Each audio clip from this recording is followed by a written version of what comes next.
Convention d'Istanbul, c'est une convention qui au départ a été proposée et signée au niveau du Conseil de l'Europe, qui concerne la lutte contre les violences faites aux femmes. C'est un texte international juridiquement contraignant très important. Un certain nombre d'États de l'Union européenne l'ont signé et ratifié. Il y en a 14 seulement sur 28. Et ce que nous avons voulu faire, c'est accompagner la démarche de la Commission européenne qui s'est engagée auprès du Conseil des États membres pour que l'Union européenne en tant que telle soit signataire et ratifie cette Convention d'Istanbul. Et nous, au Parlement européen, nous avons accompagné cela en mettant un certain nombre de propositions complémentaires pour nous assurer que le cadre de protection que pouvait offrir l'Union européenne pour lutter contre les violences faites aux femmes soit le plus large possible. Un certain nombre d'États qui n'ont toujours pas ratifié. Donc les femmes en Europe ne sont pas protégées de la même façon selon l'endroit où elles vivent. Et pour nous, c'est absolument impensable de rester dans cette situation d'inégalité face à la protection. Donc il était très important d'avoir ce cadre européen. C'est l'objet de ce rapport et c'est l'intérêt que l'Union européenne, en tant que telle, soit signataire. Aujourd'hui, elle est signataire, mais il va maintenant falloir s'assurer que dans les descriptifs précis de protection, de prévention, mais aussi de poursuite des agresseurs, il y ait vraiment les mêmes outils partout en Europe.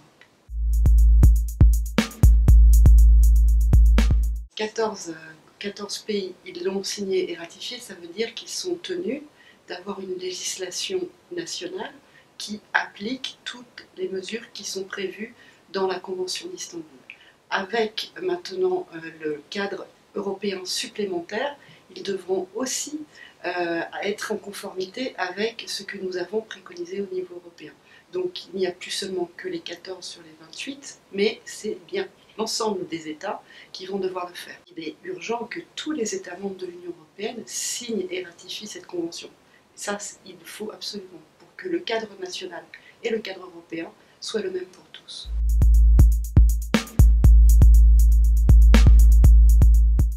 Dans notre rapport, nous avons mis en avant le fait qu'il y a un certain nombre de femmes qui sont plus vulnérables que d'autres. 2 femmes handicapées sur 3 est victime de violences. C'est insupportable et il faut absolument arrêter ça et en tout cas les protéger, d'autant plus qu'elles sont dans une situation vulnérable. Pourquoi? Parce que généralement il leur est extrêmement difficile de porter plainte. Il peut se trouver que ce sont des personnes qui ont une autorité sur elles, qui ont été coupables de cette agression. Donc il faut mettre un certain nombre d'outils spécifiques pour les accompagner d'une façon encore plus renforcée que la majorité des femmes. Donc dans la Convention d'Istanbul, on a vraiment tenu, dans notre rapport au Parlement européen, à mettre ces précisions-là.